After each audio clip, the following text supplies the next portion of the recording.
জয় জগন্নাথ, জয় বলরাম, জয় সুভদ্রা।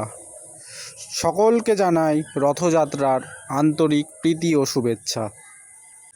তো বন্ধু, এখানে আমার পিসির বাড়ি থেকে রথযাত্রা উৎসব পালন হচ্ছে। জগন্নাথ দেব রথে উঠছেন এবং আর কিছুক্ষণের মধ্যেই তিনি তার মাসির বাড়ির উদ্দেশ্যে রওনা দেবেন।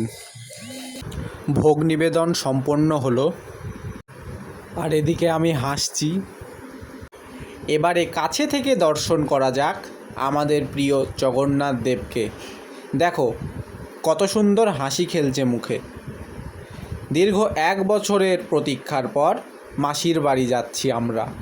এটা কি কোনো বড় ব্যাপার নয়? কি বলো বন্ধু? জগন্নাথের জয়, জয় জগন্নাথের জয়।